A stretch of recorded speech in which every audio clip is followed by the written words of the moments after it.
ज्ञानवापी मस्जिद में मौजूद फव्वारा या शिवलिंग, इसे लेकर बवाल तो खूब मचा हुआ है। एक साइड के लोग इसे फव्वारा बता रहे हैं, जबकि दूसरा साइड इसे शिवलिंग साबित करने की कोशिश कर रहा है। और अब यह मामला कार्बन डेटिंग पर आ गया है। जैसा कि आपको मालूम ही होगा कि यह ज्ञानव्यापी मामला 5 औरतों की याचिका के बाद शुरू हुआ और अब उन्हीं में से 4 औरतों के वकील का कहना है कि ज्ञानव्यापी में मौजूद स्ट्रक्चर की कार्बन डेटिंग या उसकी साइंटिफिक जांच कराकर उसकी प्राचीनता का पता लगाया जाए, यानी यह मालूम किया जाए कि मस्जिद में मौजूद फव्वारा या शिवलिंग कितना पुराना है। जबकि एक औरत राखी सिंह के वकील का कहना है कि कार्बन डेटिंग न कराई जाए। ऐसे में कार्बन डेटिंग है क्या और किसी चीज की उम्र कितनी है, इसे कैसे पता लगाया जाता है, जानेंगे आज के वीडियो में। कार्बन डेटिंग नाम से ही मालूम चल रहा है कि इस प्रोसेस का कार्बन से लेना देना है। इस कार्बन डेटिंग तकनीक की खोज साल 1949 में शिकागो यूनिवर्सिटी के विलियर्ड लिबी और उनकी टीम ने मिलकर किया था और इस टेक्निक के लिए उन्हें साल 1960 में नोबेल प्राइज भी दिया गया है।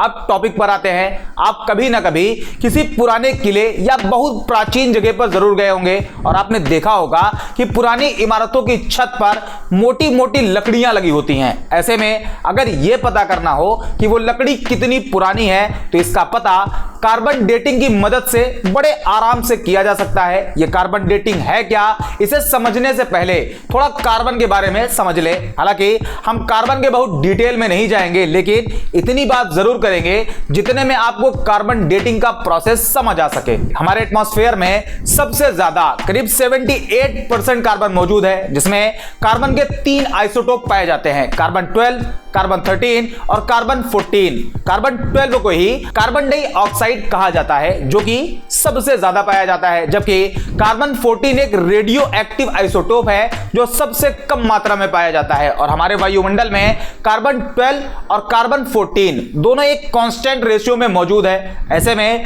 जितनी भी ऑर्गेनिक चीजें हैं उसमें भी कार्बन 12 और कार्बन 14 दोनों एक कांस्टेंट रेशियो में ही पाया जाता है, लेकिन यह तब तक ही पाया जाता है जब तक वो जिंदा हो। लेकिन जैसे ही वो बेजान होता है तो वो कार्बन एब्जॉर्ब करना बंद कर देता है और उसके अंदर कार्बन 14 का जाना रुक जाता है और यहीं से शुरू होता है कार्बन डेटिंग का प्रोसेस। कार्बन 14 की जो हाफ लाइफ होती है वो 5730 साल बताई जाती है, यानी अगर किसी चीज में कार्बन की वैल्यू 50 है तो 5730 साल बाद उसकी वैल्यू 25 ही बचेगी। जैसा कि शुरू में बताया कि कार्बन 14 एक रेडियो एक्टिव आइसोटोप है, जिसकी वजह से यह डीके होना शुरू हो जाता है, यानी धीरे धीरे खत्म होने लगता है और 5730 साल बाद आधा खत्म हो जाता है। जबकि कार्बन 12 अपनी उसी मात्रा में मौजूद होता है, ना ही कम होता है और ना ही बढ़ता है। ऐसे में कार्बन डेटिंग की मदद से कार्बन 12 और कार्बन 14 के बीच के रेशियो को कैलकुलेट करके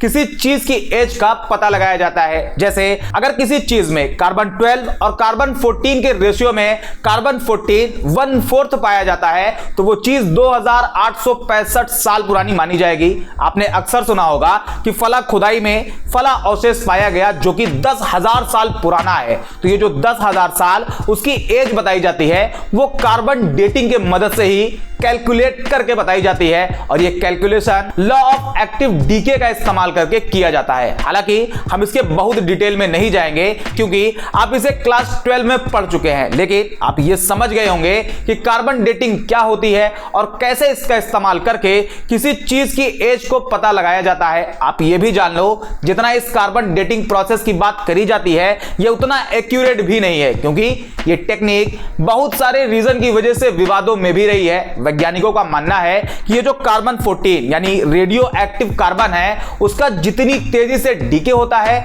उससे 27 से 28% ज्यादा प्रोड्यूस होता है। ऐसे में इसकी कांस्टेंट वैल्यू का मिल पाना बहुत मुश्किल है। लेकिन जो भी हो, आज के टाइम पर किसी भी पुरानी से पुरानी चीज की एज पता लगाने के लिए कार्बन डेटिंग प्रोसेस का ही इस्तेमाल किया जाता है। ऐसे में ज्ञानव्यापी में मौजूद शिवलिंग या फव्वारा की कार्बन डेटिंग होगी या नहीं होगी, इसका फैसला फैसला 7 अक्टूबर की सुनवाई के बाद किया जाएगा। आपको यह भी बता दें कि अयोध्या मामले में भी कार्बन डेटिंग को लेकर सुप्रीम कोर्ट ने सवाल किए थे, लेकिन अब ज्ञानव्यापी मामले में क्या होगा यह 7 अक्टूबर के बाद ही पता चल पाएगा।